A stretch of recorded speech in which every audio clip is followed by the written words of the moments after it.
If you're not sure about where to find the next hire for your business, you're unsure about where should you post your job listing, what are the things you should be looking for, how to conduct interviews.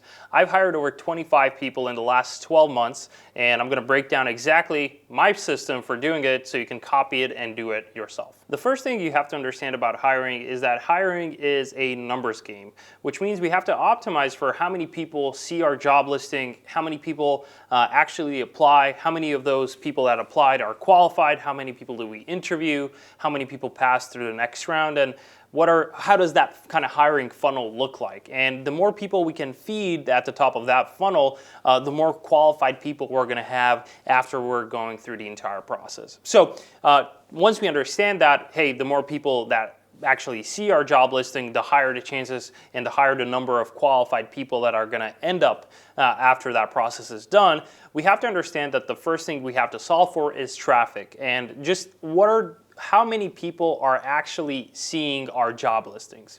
So the way we solve that internally is really two main channels. So when we post a job listing, the first thing we do is we post that job listing across all of our social media, company, employee social media. We actually incentivize our team members that they get a $500 bonus if they refer someone who ends up joining our team. So the first thing we do is we share a job listing across all of our social media, and we get all of our employees to also share. So we get that initial kick of applicants and just qualified people to see our job listing. So that's one end of the spectrum when it comes to traffic.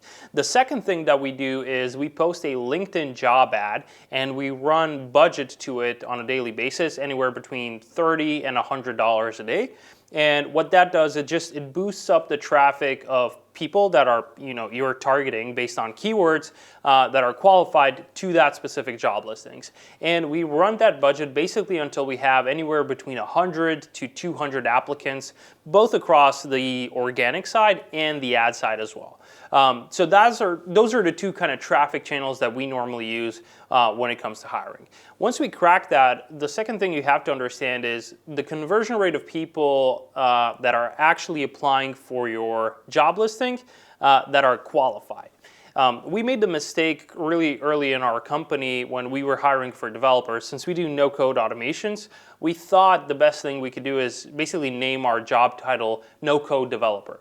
And what we didn't realize at the time, but we realized later is when we titled our job listing for software developers, no-code developers, we got a lot of people who were really enthusiasts, weren't really software developers, but they kind of picked up some tools here and there, and we got a lot of unqualified applicants on that job listing just because the title and the way we structured the description and the requirements wasn't the right thing for what we were actually looking for. So we made a tweak, after going through a couple of rounds of hiring, and now we're looking for systems engineers. Now we're looking for software engineers.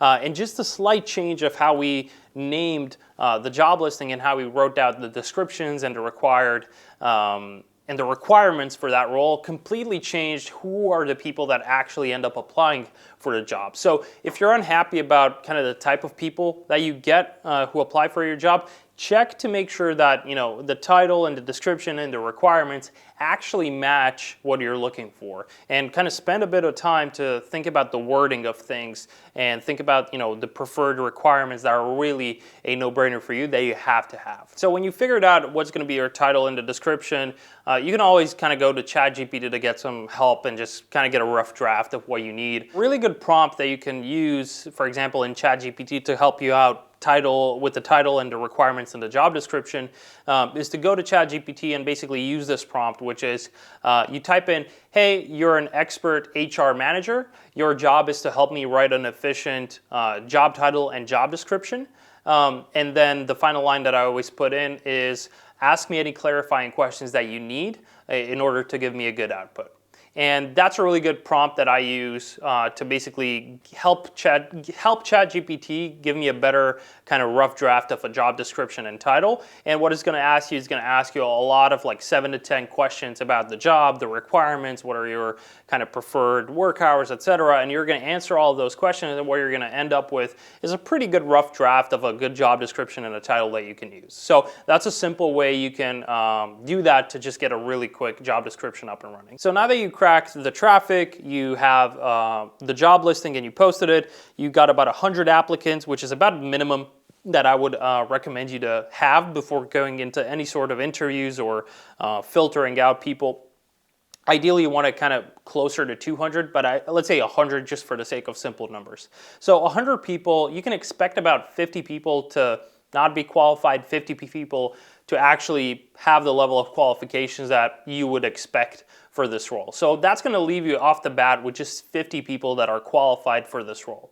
Obviously, interviewing 50 people is maybe possible, sometimes not, depending on your capacity, if you have the schedule to allow for it, or if you have a team member that can do the initial discovery calls.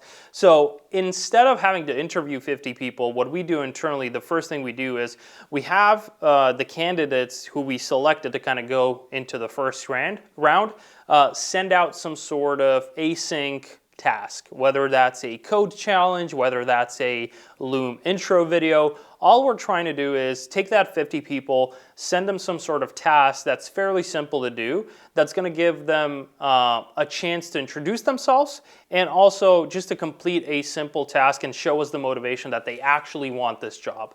Usually what you're going to see is even if you send out for example, in a task, hey, send me a 2-minute Loom video just introducing yourself and why you think you're a good fit for this role. You're going to see that out of that initial 50 people that you considered qualified, maybe 50% of them will actually fill it in. So now you're down from 100 applicants to 50 qualified people to 25 people who actually sent you some sort of asynchronous tasks.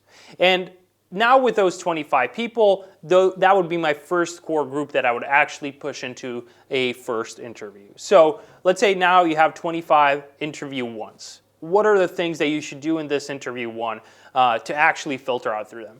For us, the priority in interview one is to really test for the skill, knowledge, and just technical capacity of the person for the job. I'm not trying to test for culture fit. I'm not trying to test for values. I'm not trying to test for, how good is this person at answering HR recruiting questions.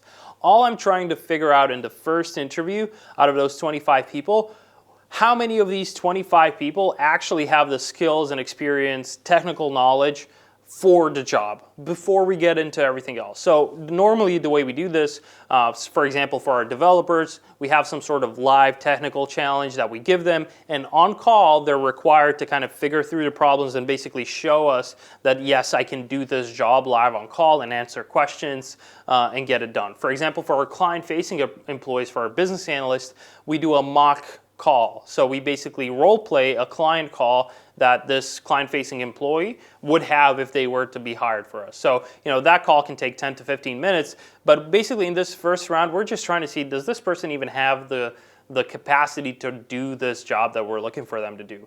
And what you'll see is fairly quickly, depending on how complex of that first interview you're going to make it, you're going to knock that number of 25 candidates to about half. Right? And we normally see about half people just drop off right away because they don't have the skill set. Even though the resume was good, they just don't have the skill set to do it live on the call to show us that they have the credibility. So now that you have those 12 people, the second interview, your primary goal is to now dig deeper into who this person is, are they a culture fit for your company, where they are in their career, what are their career goals, and really kind of dive deep and understand who is the person behind the screen, right? So you filter them, they have a resume that fits, they have the skill set to do the job, which you tested in interview one.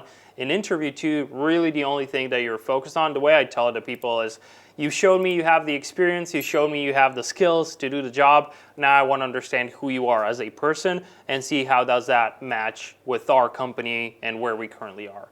And a couple of questions that we normally do here is we give them basically an opportunity to introduce themselves, kind of their backstory, what are their previous experiences, where did they go to school, why did they decide to apply for a job with our company? And in that, we basically treat it as a coffee chat conversation to try to get more to understand from them. Depending on the seniority level of a person you're looking for, so you could be hiring for a junior person or you could be hiring for someone that's more senior, one of the things that I always look for in the second interview is, can this person teach me something about the job that I'm hiring them for? right? So for example, if I'm hiring for a business analyst, I'm asking them a question like, hey, what would be the KPIs that you would track to know if you're doing a good job as a business analyst? That's a very specific question that only a person who's ever been a business analyst is going to be able to answer. Or if I'm hiring for developers, I oftentimes ask the question of, hey, what are some of the tools that you would want to introduce us to that we might not know about, that we never used? And in that, they have an opportunity to introduce us to something new so we can learn something from them, or their specific field that we might not know. And that's usually a green flag that I'm looking for. Some of the red flags to avoid is just like people bashing on their previous employers, or if they kind of walk you through their work history, it's just like, oh, I had a shitty manager here, a shitty boss here. That's just kind of a general red flag to avoid. But the end outcome of this interview is you want to understand where this person is in their career, why they decided to apply for a job with your company, and you want to have an entire phase of this kind of second call where you explain your company vision. What are you trying to do? What is the current stage where the company is and where you're trying to go?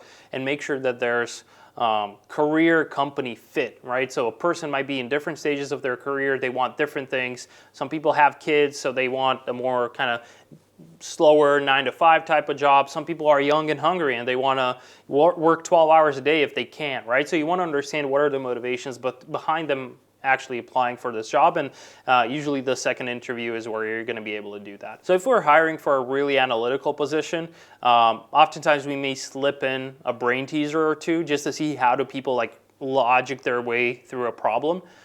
So like an example of that would be like, how would you calculate the number of golf balls that can fit into a bus, right? And just see how does a person kind of take a problem that's they never experienced before, and what would be their kind of thinking process to solving that problem. So you can again ask ChatGPT to give you some examples of stuff like that. But really, at the end output of this second interview is you understand who this person is, you understand why they applied, where they are in their career, and where they're trying to go, and you answered all of their questions about the company.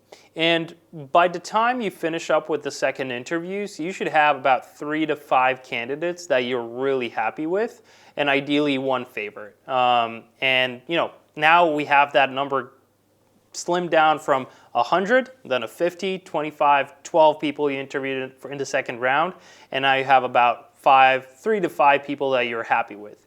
And now what you do is you meet internally with your team members. You may have some of your team members meet those kind of people you shortlisted, over a short phone call or a short Zoom video, just to kind of see how they kind of merge together. And then you kind of make your pick and you decide what is the person that you want to send out your offer to. And what you do is you make sure to send an offer, but don't decline everyone else just yet. Wait until you actually get a confirmation from the person that you sent out an offer to that they actually accept it, right? Because you might going to go through negotiations. This person might accept a job, might not accept a job. They might have gotten a job offer somewhere else. So you don't want to decline people until you have a verbal yes or a written yes for a specific offer. And once you have that, then you can tell everyone else that you selected them or didn't select them. But before you kind of do this entire process, one of the things that people oftentimes just don't do is they don't have a clear idea of what is the process that they're hiring for in the first place. And no better way to do that than actually have a business process map of your entire company. And if you want to know how to do that, you can watch this video.